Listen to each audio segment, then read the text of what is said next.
നിങ്ങളുടെ മനസ്സിലുള്ള ആ ഒരു വ്യക്തി നിങ്ങളെക്കുറിച്ച് ചിന്തിക്കുമ്പോൾ എന്താണ് അവരുടെ മൈൻഡിൽ വരുന്ന ഫസ്റ്റ് തിങ് എന്നുള്ളതാണ് നമ്മളിവിടെ നോക്കാനായിട്ട് പോകുന്നത്.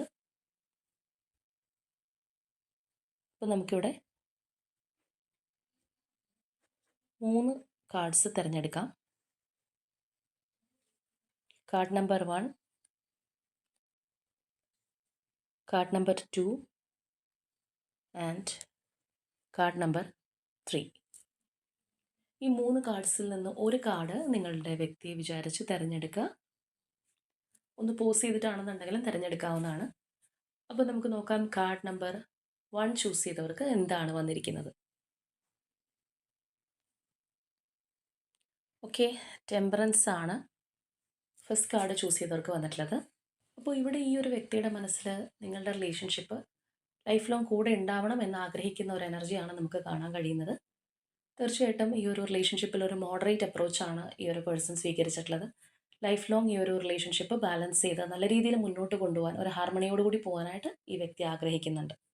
ഇനി നമുക്ക് സെക്കൻഡ് ഫയൽ ചൂസ് ചെയ്തവർക്ക് എന്താണ് വന്നിരിക്കുന്നതെന്ന് നോക്കാം.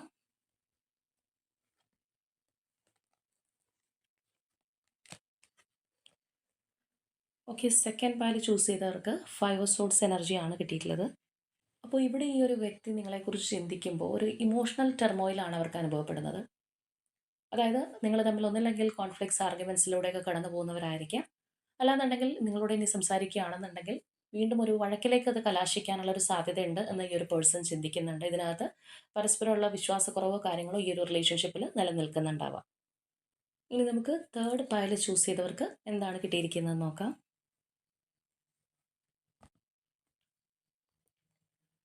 ഓക്കെ, 5 ഓഫ് കപ്സ് ആണ് ഇവിടെ നമുക്ക് വന്നിട്ടുള്ളത്. അപ്പോൾ ഇവിടെ ഈ ഒരു പേഴ്സൺ നിങ്ങളെക്കുറിച്ച് ആലോചിക്കുമ്പോൾ ഒരുപാട് ദുഃഖമാണ് ഇവർക്ക് വരുന്നത്, ഒരു നഷ്ടബോധമൊക്കെ വരുന്ന ഒരു വ്യക്തിയാണ്. അപ്പോൾ നോ കോൺടാക്റ്റിലുള്ളവർക്കായിരിക്കാം ചിലപ്പോൾ ഇത് കൂടുതൽ റെസനേറ്റ് ആവുന്നത്. നിങ്ങളെക്കുറിച്ച് ആലോചിക്കുമ്പോൾ ഒരു ഭയങ്കരമായിട്ടൊരു നഷ്ടം ഈ ഒരു പേഴ്സൻ്റെ ലൈഫിൽ സംഭവിച്ചു പോയി എന്ന് അവർ ചിന്തിക്കുന്നുണ്ട്. ഒരുപാട് കുറ്റബോധം, മാനസിക ദുഃഖം, വിഷമം ഒക്കെ ഉള്ളൊരു പേഴ്സണാണ്. അവരുടെ ലൈഫായിട്ട് അവർ മുന്നോട്ട് പോകുന്നുണ്ടെങ്കിൽ കൂടിയും നിങ്ങളില്ലാത്ത ആ ഒരു ബുദ്ധിമുട്ട് അല്ലെങ്കിൽ ആ ഒരു മാനസിക ദുഃഖം ഒരുപാട് അനുഭവിക്കുന്ന ഒരു പേഴ്സൻ്റെ എനർജിയാണ് നമുക്കിവിടെ കാണാനായിട്ട് കഴിയുന്നത്. അപ്പോൾ ഇതാണ് നമുക്ക് കിട്ടിയിരിക്കുന്ന 3 പയൽസ്. അപ്പോൾ ഇവിടെ നിങ്ങൾ ചൂസ് ചെയ്ത പയൽ കമൻറ്റ് ചെയ്യുക. നിങ്ങളുടെ റിലേഷൻഷിപ്പിലുള്ള പോരായ്മകളോ അല്ലാന്നുണ്ടെങ്കിൽ ബുദ്ധിമുട്ടുകളോ കാര്യങ്ങളോ എല്ലാം മാറി നല്ല രീതിയിൽ ആ ഒരു റിലേഷൻഷിപ്പ് മുന്നോട്ട് പോകാനായി യൂണിവേഴ്സിനോട് ക്ലെയിം ചെയ്യുക.